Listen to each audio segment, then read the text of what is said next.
Okay, so I'm super excited to kick things off with today's guest specifically. He is neck deep in a field I'm fascinated by and currently even studying at university. This guy's a marketing veteran with over 2 decades of experience. He's done it all from startups to big organizations to FMCG, retail, media, everything. So basically, he's at the top of his game. Let's give a warm welcome to Manoj Lalwani, the CMO at Eastern Condiments. Hi, Manoj. Thank you. Hi, Rahil. Thank you so much. That was a loaded Yeah. introduction. Thank Did you you so like much. the intro? Oh, yeah. It was, like I said, loaded. Thank you so much. Yeah, I feel like if somebody was talking about me for like 30 seconds, I would get damn awkward or something. But I know. It is awkward, and you don't know how to react to such things. But yeah, yeah, but as long as you liked it. So, anyways, I think the first topic I really want to like combat is what you were like before you even started professionally. So, kind of during the age period of where I'm at right now, you know, because I feel like that's what I'll be able to relate to the most right now. So, I was Hmm. like going through your LinkedIn and things like that, and I saw that you studied at Huh. Monash, right? Yeah, Yeah, that's yeah, crazy because yeah. I applied there and I got in and I was going to go there like 70% I was going to go there. But then I was like, Okay.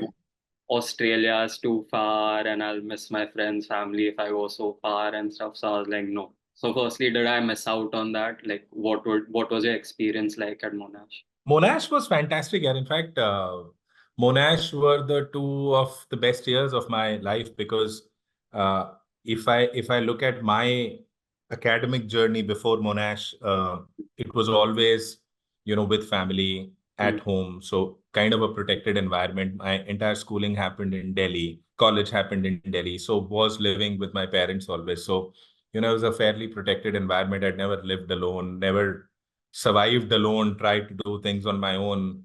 In fact, I never thought of before that even earning and making my ends meet Hmm. on my Hmm. own. So when I went, it was absolutely unplanned, as I can call it. So once I finished college and I was like, what to do next? And at that point in time in India, at least, there were very limited good universities or colleges for masters. And if you get into some of the top 10, 15, 20, then you're sorted. After that, it was like, dukan, Hmm. MBA ki dukan. So kahin se bhi kar lo, it's one and the same thing if you're not in the top 20, 30 institutes.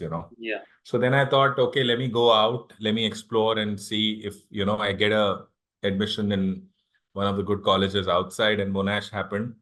Hmm. And when I went, that was my first experience of, doing everything on my own, being independent. We were allowed as students to earn or work 20 hours a week.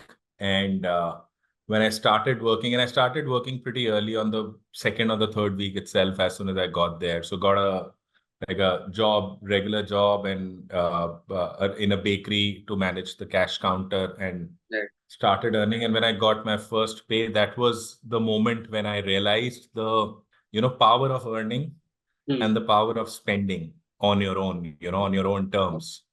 Hmm. So that is what actually motivated me to do more, to sort of look at how I'm going to make it bigger in future. What do I need to do now, making it bigger in future, and all that stuff. So Australia actually was like the base or the stepping stone for me to start thinking, to make money, to Yeah. make career, to learn something so that I can use it to go ahead in life, and so on and so forth. So Australia was great. Yeah, Australia was great. Happened by chance, Hmm. unplanned, Hmm. but turned out very, very well.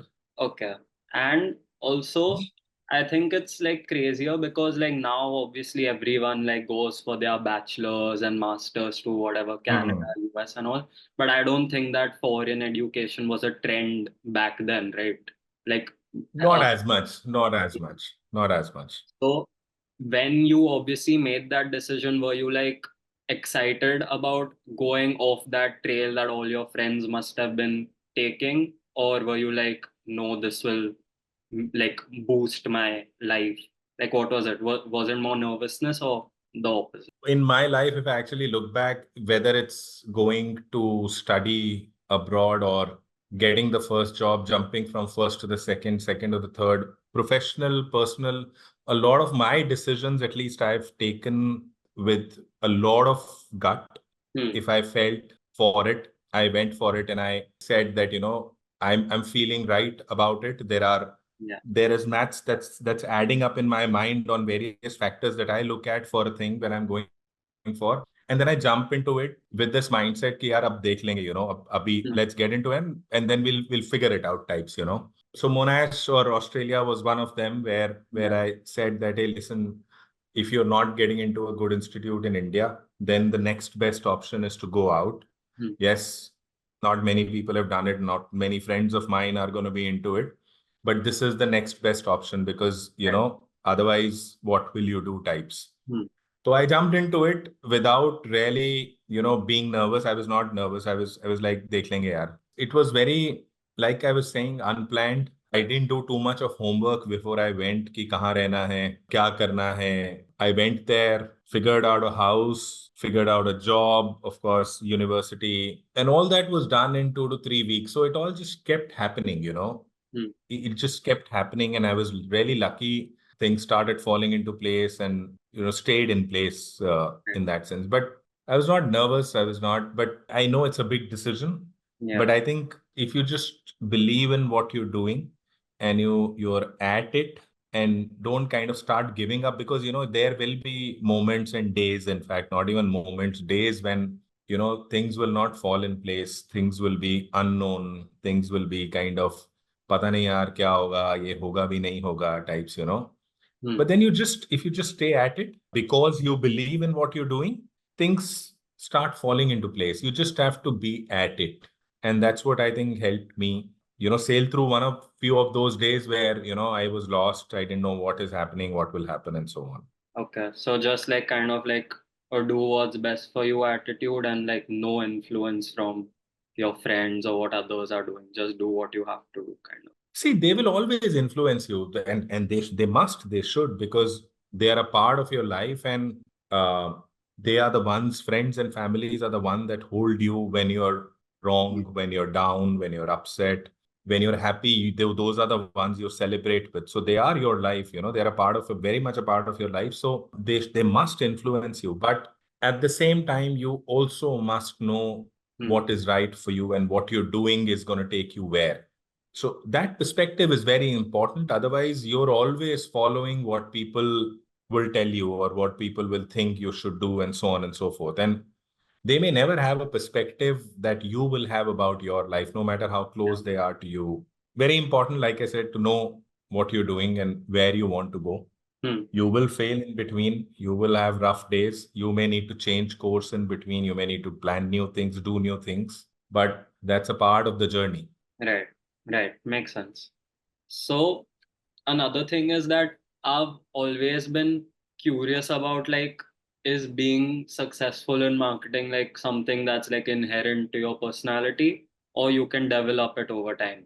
Like it seems like, so my mom does it, and like just from like seeing things, I feel like people in marketing are like always like extroverted, out there, creative minds, and those are obviously personality traits. So where do you like fit this on the spectrum? Like, do you think like, oh, you either have it or you don't, or you can develop marketing as a skill on its own?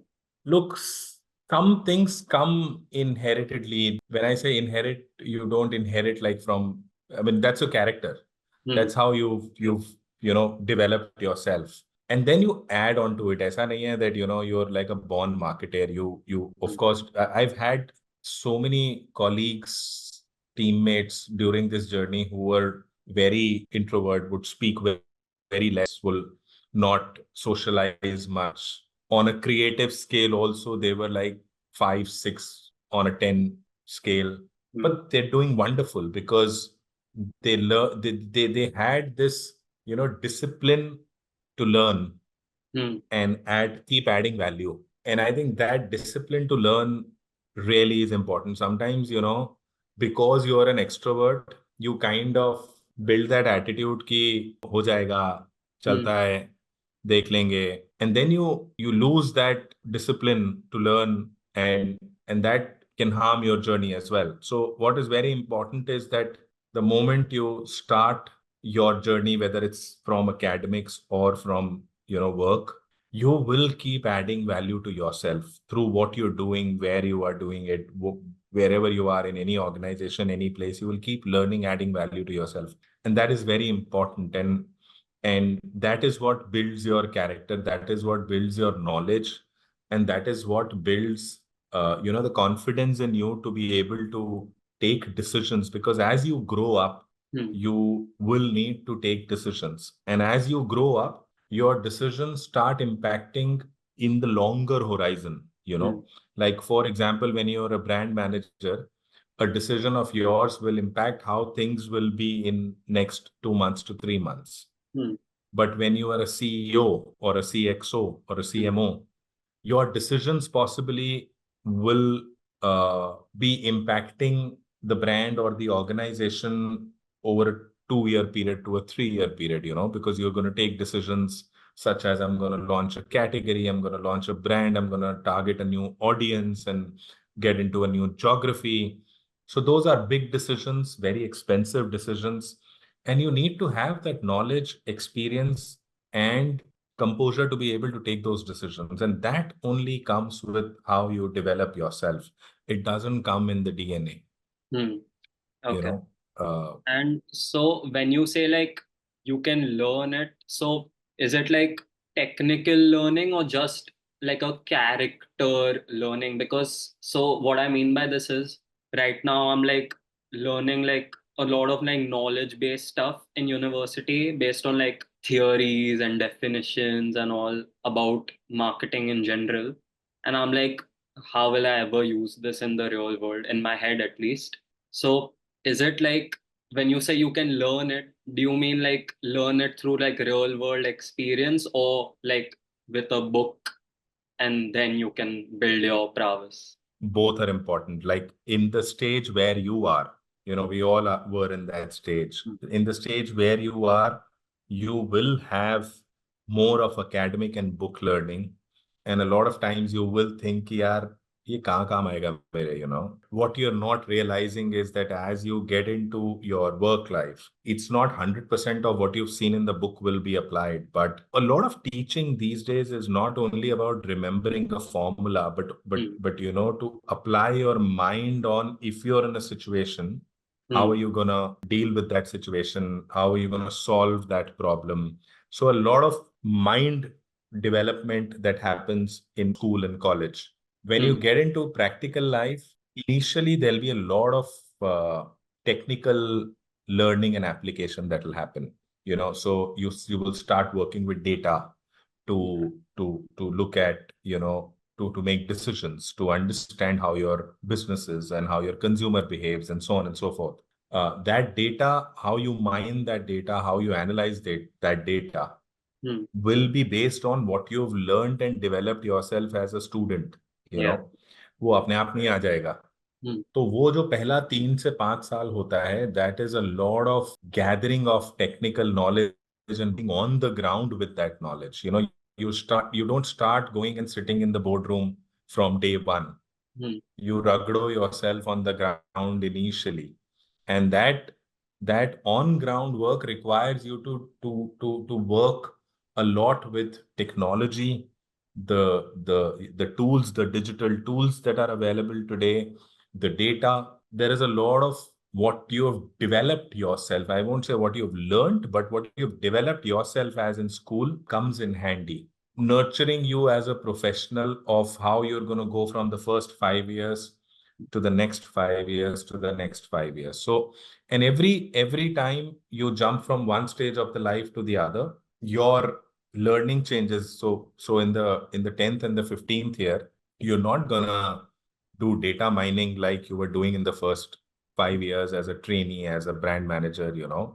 You're gonna start having a team who will do it for you, and you will need to guide that team, Yeah. and they will look up to you for that guidance. Now, but if you don't know and you haven't done it yourself, then you're just faffing, Hmm. and you will get picked up.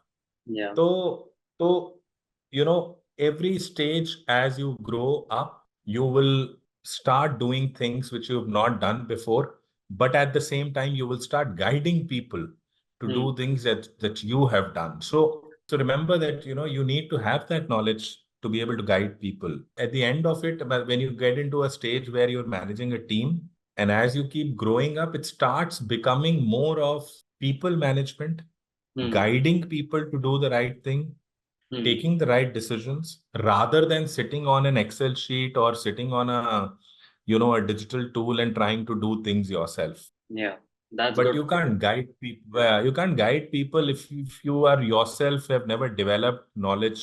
So important that you see the whole journey, and each journey is important. Yeah, that's good to hear that what I'm learning like isn't going to waste and it will like last basically forever.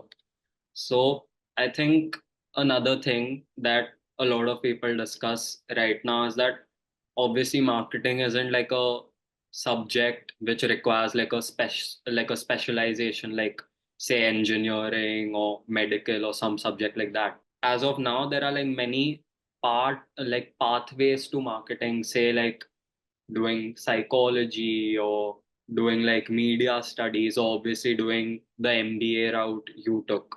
In terms of what you've seen in your colleagues today, what do you think is the best or like the most preferred educational route to where you're at like right now? देखो यार, हमारे मेरे time पे तो ना Hmm. एक MBA ही होता था, to be honest. Yeah. There was not many choices. Like today, there are far many more choices Yeah. within marketing that you can choose. But back in 2000s, early 2000s, I did my master's in 2000, 2001. उस time पे बहुत ऐसा कोई choices नहीं होते थे. और अगर आप ऐसा कोई choice पकड़ भी रहे हो, then you won't have too many opportunities to milk those learnings that you've had or what education you've done. So now it's really opened up, and there are many more areas that I see people getting into, like you said. I mean, all of a sudden, research has become a large wing within business, within marketing. Data analytics has become a very large space in itself. Digital has become such a large part of our life. Within digital, there is, AI, which has gotten into, then there are other tools, then there is social, then there is e-commerce. So, there are so many newer areas that have come in. What I understand, the way things are moving is that as we are evolving, the traditional marketing approach Hmm. is slowly being taken over by a more advanced digital led way of Hmm. marketing, and there are newer technologies, newer tools coming in literally by the day. I'm not saying that the traditional marketing is going to die, but what is important is to embrace, the newer ways of looking at Yeah. reaching out to your or influencing your consumer. Marketing is what is all about Hmm. understanding the need of your consumer, and then being able to fulfill it through a product or a service, and how you do that is an aspect of it. Hmm. uh, but within this entire process, there are so many newer tools that have come in that just enable you to do it far more efficiently and far more effectively, Hmm. and you need to sort of embrace those areas. Within that, what is the most hot at the moment, that keeps changing, like the content is very hot these days. I mean, especially now, the AI led content which Yeah. is enabling the digital universe is very hot. But is it going to stay like this for next 5 years? No, yeah, it's going to change. Hmm. How well you embrace that change. You as a marketer, if you say, I'm going to go really deep, specialize into a specific aspect, now that specific aspect may just change Yeah. so drastically in 5 years that if you're not embracing that change, then you may become redundant and outdated. Hmm. Makes sense. So to be adaptive, and we learn to embrace Hmm. what's new. Yeah. So you were talking a lot about digital marketing, and it like struck to me that weren't you like just beginning when digital marketing was like on the rise in India? or like what was that period like? Before. In fact, I remember 2009 is when I joined United Biscuits McVitie's when they were looking at getting into India. Yeah. And I remember after the launch in 2010, 2011 or something around 2010, late 2010, we said that, hey, listen, there is something called Facebook, which is used a lot these days by marketeers to reach out to consumers. We Hmm. had no clue what Facebook is at that point in time. So I'm talking about 2009, 10. Yeah. Right. So it was just coming up around. I mean, it was always there, but it had started becoming so big that it started getting into a marketeer's life. See, when you're a very, very large brand, then Yeah. you are updated with technologies and trends much faster. We Hmm. were a startup at that point in time, small, Hmm. getting our grounds into the Indian market in the FMCG space. तो अगर वो हमारे level पे उस time पे आना शुरू हो गया था, मतलब it started becoming big. So that is when it started for us, 2010, 11 types, and that's when we got an agency on board.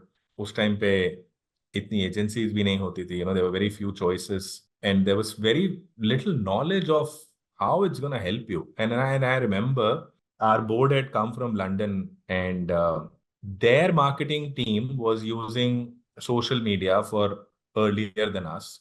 Hmm.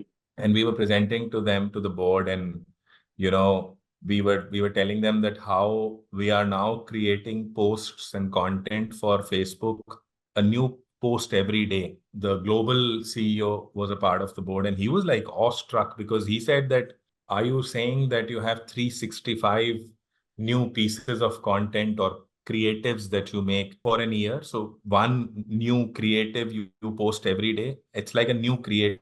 Yeah. Back in London, my team makes two creatives or three creatives for a month.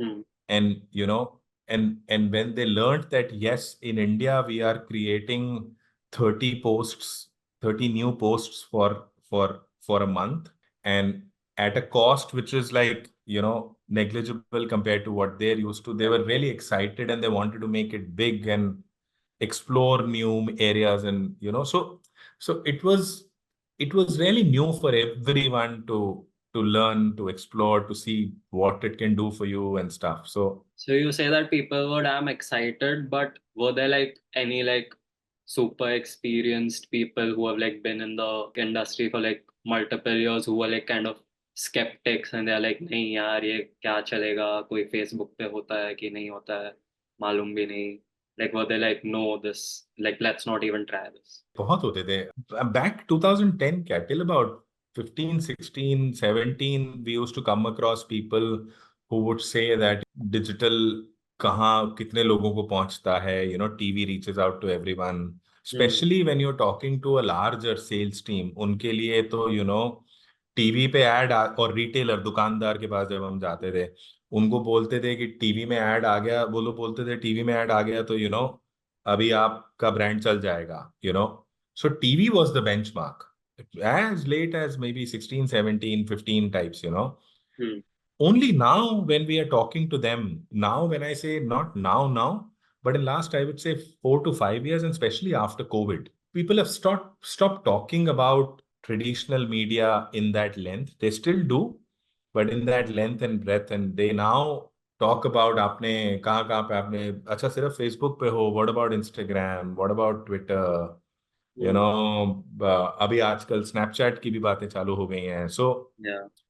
even the mindsets of people who are not looking at it has changed, and changed like how. Now I don't come across anyone who questions it. Not Yeah. even a single soul. Yeah. Also, you were talking about like earlier that as you kind of like reach those CMO, CEO roles, it's a lot of delegation and leadership rather than, those technical jobs, right? So Hmm. my question is like, how do you go about it when it's like a newcomer, especially in like this day and age? So like obviously like some newcomers will know about the trends going on right now more than you, or like have more like specific knowledge on say AI and those kind of topics. So how does delegation and kind of advising and mentorship work in that sense when they may have more skill than you in the current topics? The way I approach it, and everybody would have a different way to approach it, is as I have two areas or buckets as I see it. One is that this person who's come, he genuinely has come with far more fresher ideas and real time thinking of Hmm. what's happening around in the world today than you. Because what happens is that we all who are working Hmm. in our day-to-day life get so much engrossed into operations. We run from one meeting to the other. हमारे लिए knowledge क्या है? हमारे लिए knowledge है अगर हम कभी किसी रिसर्च में अटेंड कर लिया, Hmm. या कभी किसी ने आके हमको प्रेजेंट कर दिया, Hmm. या हम किसी फोरम में चले गए. Now, how many times that happens? Once in a month, Hmm. at best, if you're very up to all this. Otherwise, हम कभी कभी, our learning of environment is Hmm. not as high, and I'm not talking about me. I'm talking about anybody who works in an office environment. We get so, engrossed into operations that our perspectives are relatively limited. We are more boxed in our knowledge and thinking. But this guy has just come in, so his perspective, the way he looks at things, the way he looks at solving problems, the way he knows the consumer and what's happening, is far more fresh and up to date than yours. बहुत जरूरी है कि आप वो recognize करो, and you give that person an opportunity to participate in those conversations, in those meetings, in those discussions. अगर आप किसी बंदे को लेके आए हो और उस ये सोच के लेके आए हो तो बच्चा है, इसको नहीं पता, what does he know, I have been doing it for 20 years, Yeah. bullshit. तो that's wrong. So the first principle that I follow is that, boss, this guy knows more than me about what's happening in the environment, Hmm. and so therefore I need to get his perspective. And so therefore what I make sure is that this guy adds or is a part of discussion, is allowed to speak, is motivated to speak and put his point of view. Hmm. That's one.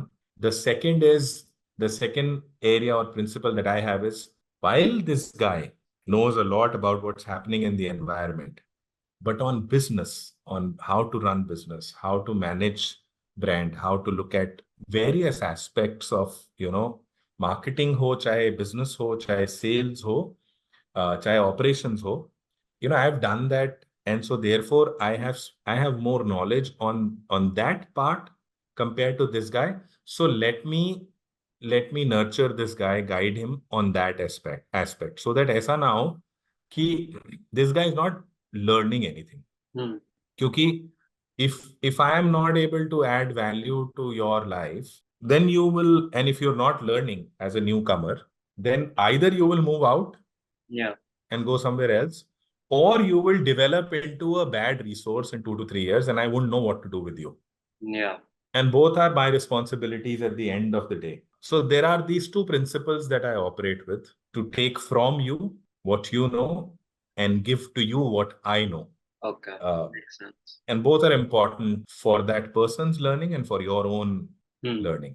Just continuing upon what you said, so just like reversing the order, I feel like in my head, like giving, like delegating, like things to do, and like giving mentorship to someone who's been in the industry or at the company for like more time than you. Like, is it like awkward or scary कि ओ ये सोचेगा कि ये क्या ज्ञान दे रहा है, ये तो अभी आया है, like how does the reverse work in like with your mindset? I think what is very important is, and that's not only true for work life. I don't know, look at sport, let's say cricket, for example, there are so many younger captains that come in Yeah. and they lead the team with seniors, तो कैसे करते हैं, Hmm. basically, as long as you're able to align to a common objective, align the larger team to a common objective, I think uske baad what you have to know is that everybody wants to be successful. Hmm. Hmm. ऐसा कोई भी नहीं है who wakes up in the morning and says that, आज मैं बुरा काम करूंगा. Everybody wants to do good work, have a fulfilling, gratifying day of work and come back home. And everybody wants to do well overall in life. Everyone, Yeah. you know. And if you're able to align the larger team to a common objective, then the life becomes easy. And then this point that who is more experienced, who is less experienced, doesn't really matter because you're being to the business and there's nothing personal then after that. Like I've had a lot of people in my team who are far more Hmm. senior to me in terms of their number of years. I have been managed by people who are either my age or lesser. But I think as long as, like I said, you know the larger objective क्या है, मुझे तो अच्छा करना है ना. I mean, I want to do well for myself. Hmm. And when I know that I have to win this match for the team, and if I win this match for the team, my team is going to go into semi-finals or finals, and we could win the cup, and that'll be the best thing that we would want.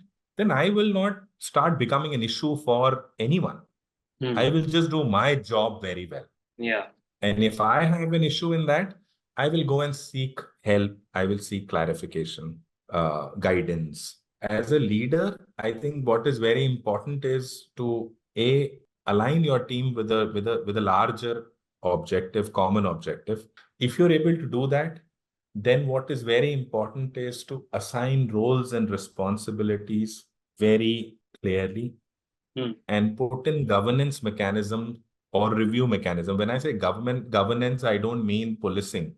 I mean review mechanisms. तो अगर आप बोल रहे हो कि मेरे को एक प्रोडक्ट लॉन्च करना है आज से 6 महीने बाद, उस लॉन्च में ये 20 टास्क हैं and there are 4 people, you divide tasks as per the expertise. कोई डिजिटल टीम का बंदा है तो you tell him tasks related to what digital will do, PR will do its tasks, and so on and so forth. So you divide the tasks basis the team members' job roles, and then set up review mechanisms that every week we're going to meet and we're going to discuss the progress, and we're going to discuss also if there are any challenges, how we're going to overcome them, and what are the priorities for, say, coming week or coming month. So Hmm. if your objectives clearly, if you've defined roles and responsibilities clearly, if you've put in a review mechanism, then it's all about you guiding them to solve problems and helping them to know क्या ठीक हो रहा है क्या नहीं हो रहा है, उनको guide करना है. And they all will do well for themselves. They want to do well for themselves. Hmm. Okay.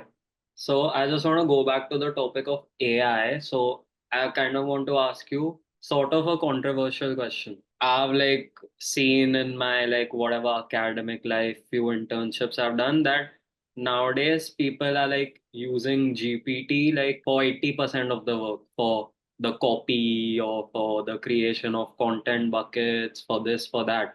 So how do like what is your opinion on those employees? Are you like क्या like चिंदी काम कर रहा है and like does that devalue them or you're like oh no they are keeping up with the trends and as long as you're using it and it's good then go ahead.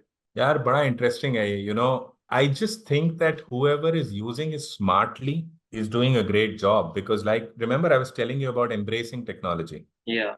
मैं and I was saying interesting because मैं आज का example देता हूँ. We're getting some work done in our house in Gurgaon, and these contractors had delayed or done some Gochi in that. And my wife was saying, I need to write a mail complaining and also asking for a resolution. And you know what she did? She got the mail written from ChatGPT Yeah. and marked me. And when I read it, it was a fantastic Yeah. articulated mail. And I know my wife's writing style. I Hmm. know that's not written by her. Okay. By reading the mail, I can say it's not written by her. So I Yeah. called her. I said, GPT se likhwaya na? She said, huh. But this was my third attempt because it's very important to tell GPT, Hmm. Chat GPT writes well when you prompt the right keywords Hmm. or prompt the right description. Even to use technology, you Yeah. need to have brains. You Yeah. need to know what your end result that you're seeking. What is your end result that you're seeking? Hmm. You can't just use technology because it's available and so therefore I can do whatever with it. If you want good results out of that technology, you Hmm. need to know what to prompt, what description to give to that technology to be able to give the right result. Hmm. तो अगर कोई उसको use कर रहा है और अच्छा output निकाल रहा है, like one of the trainees who's come on the team, and there are always last minute things that happen in our life. So there is a last minute presentation that came and that she had to do. Fairly in-depth work that was required. And so therefore, if I was to do it the traditional way, I would have taken maybe 6, 8 hours, an overnight kind of a thing. And she had only the night to do it. Hmm. She used GPT and she did it actually in 2, 3 hours. And she came and and it was there. It was perfect. So if somebody is doing it with right mind, Hmm. right inputs, and getting the results out in lesser time or far better results, then to kya problem hai yaar?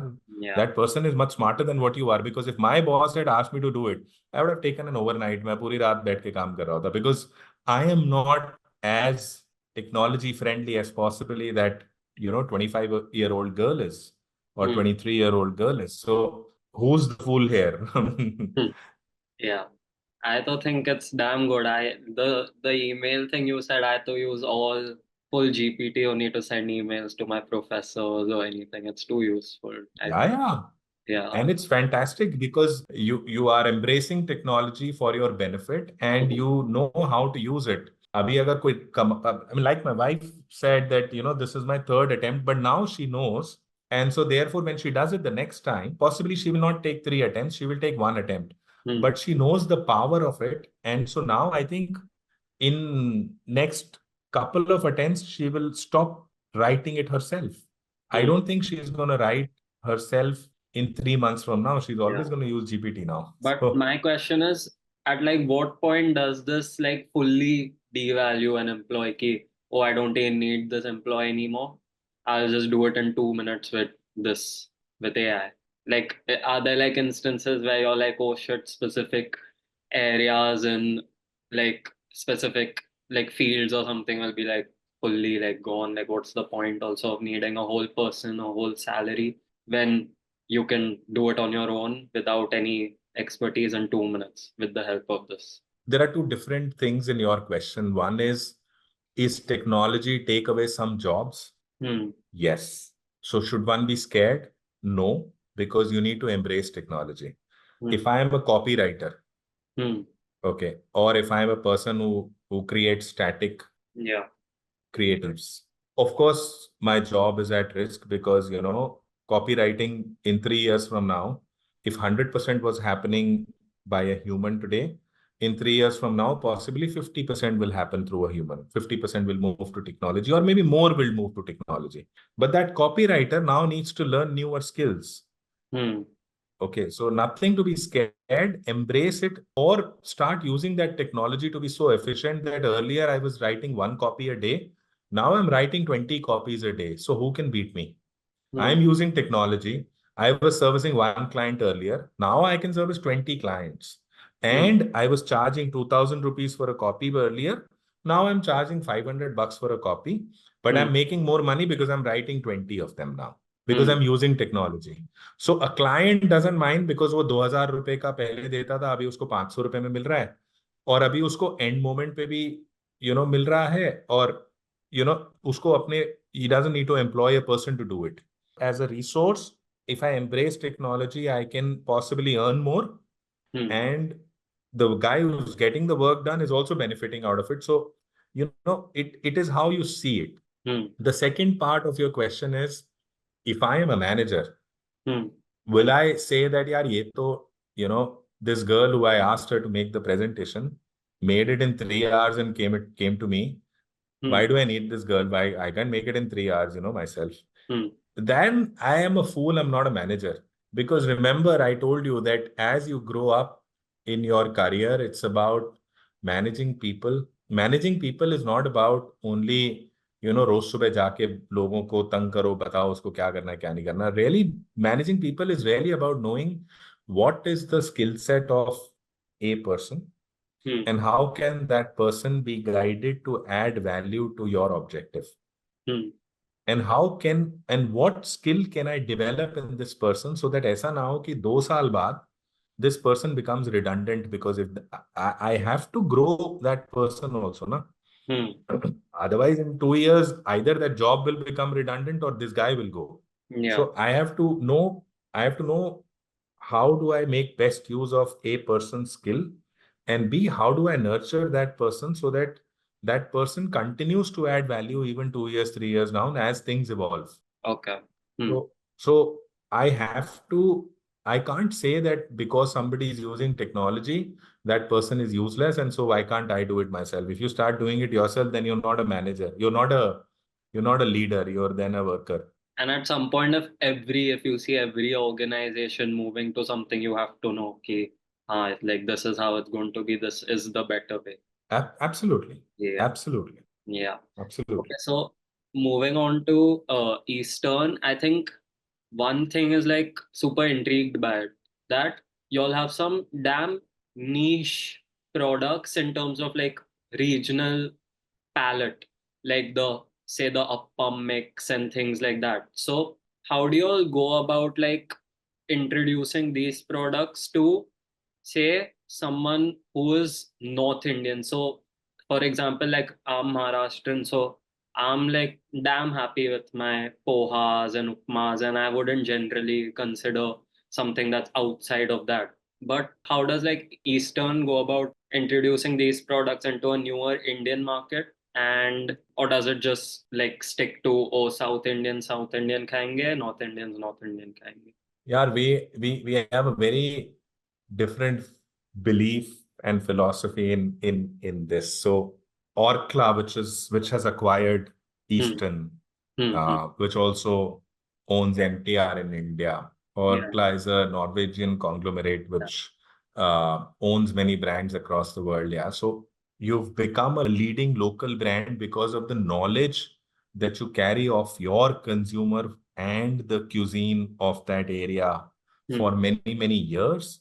And so, therefore, you're best structured and placed to service that consumer in many meal occasions. So, therefore, your opportunity never dries. But if you try and leave your consumer and try and go to a new consumer, then you can't service that new consumer with the same products that you have. Eastern's core market is Kerala.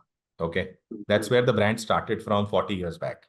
Eastern has a lot of knowledge of Kerala consumer and Kerala cuisine. Okay. Hmm. So much so that Eastern is roughly about an 1100 crore plus crore brand, out of which 300 odd crores comes from international markets. Eastern today is a very large part in their life through spices. Hmm. 90% of our business comes from spices. So we are a very large part of this consumer through spices. But we are not playing any role in their breakfast. Hmm. We are not playing any role in their sweets. घर पे जो मीठा बनाते हैं, पायसम कहते हैं, यहाँ पे हम नॉर्थ में खीर कहते हैं. Hmm. We are not a part of their snacks. So there are many occasions we are not a part of. So Eastern with Malayalis has a lot of scope to grow for next 20 years. Hmm. So keep servicing this consumer in many meal occasions. Hmm. If you want to now, if I want to target a Rahil who's from Maharashtra, has a different palate. In India, the food changes with every state, within state sometimes.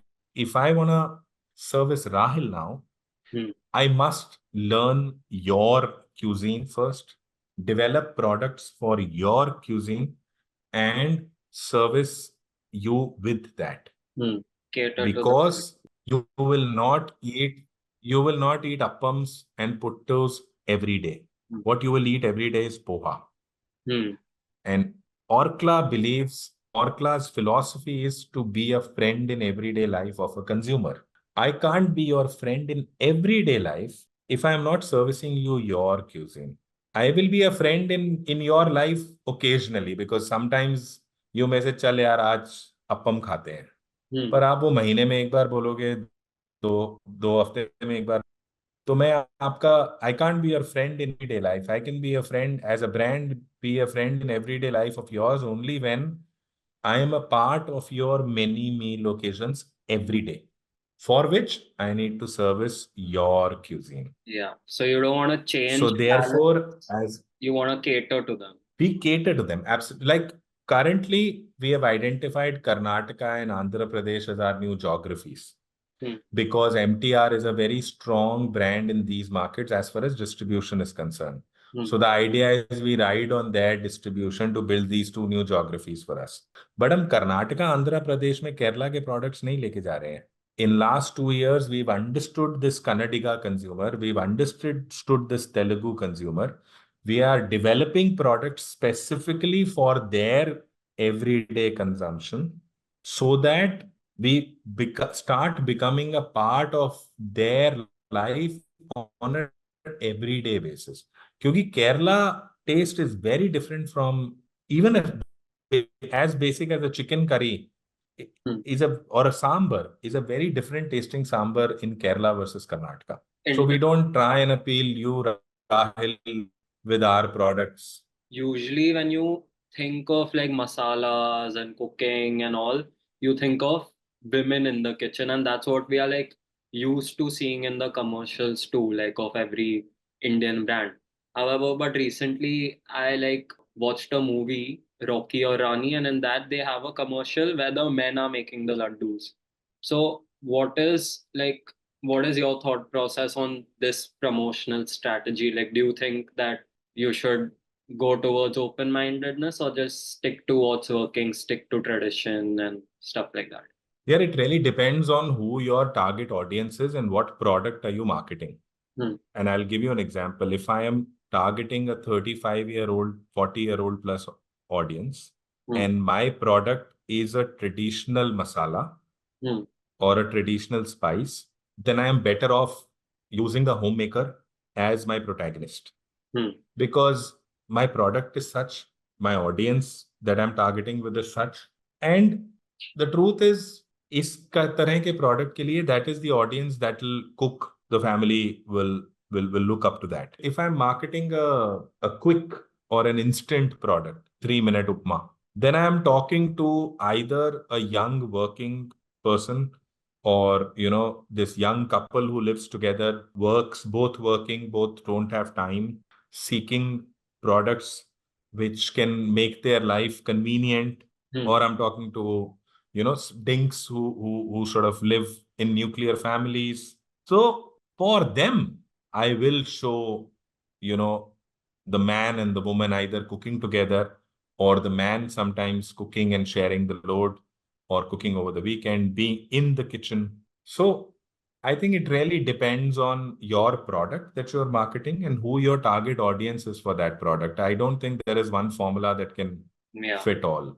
So there's like no point blindly following that open-mindedness, but like you should do it depending on what the product, what the consumer actually wants, and what the product actually is, and all those, Yeah. every criteria matters. See, there is no harm अगर मैं एक traditionalist environment में भी husband को दिखा दूंगा kitchen में. Hmm. आज की डेट में you know it's not going to harm you, but is it going to be appreciated as much? Hmm. Possibly not. Hmm. What if you're spending $100 on it? Are you going to get the bang out of it fully? Possibly. I'm better off targeting that woman, Hmm. better off knowing that what insights are there from her. Like for example, we launched a product in Karnataka, Hmm. and the insight that we got from the research was that, family, especially the kids in the family, after that, the husband in the family, they like to eat this product in the restaurant or order from the restaurant. If they are eating it at home, they want a restaurant-like taste, and the kids want their moms to make it like restaurant from them. And Hmm. if the mom is able to make that at home like restaurant and kids appreciate it, then that's a great gratification for her, and that she looks forward to it. अब मैं इसकी add बना रहा हूँ, इसमें all of a sudden मैं दिखा दूं कि the man of the house is cooking this for the kids. Nothing wrong. Hmm. Nobody will say, why is the dad cooking all of a sudden? But am I better off cooking, showing the woman as a protagonist? Because, you know, that is my insight that kids seek mom to cook a restaurant like kebab for them at home. I am going to get a greater, mileage out of it by showing a homemaker. And there's nothing wrong in it.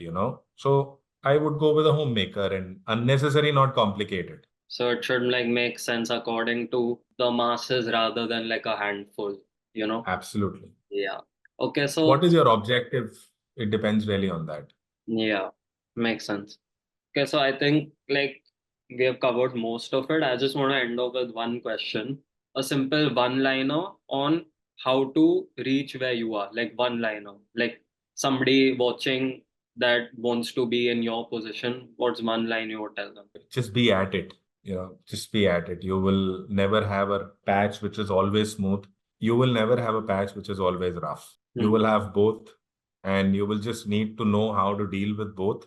And if you're at it, you will learn how to deal with it. Right.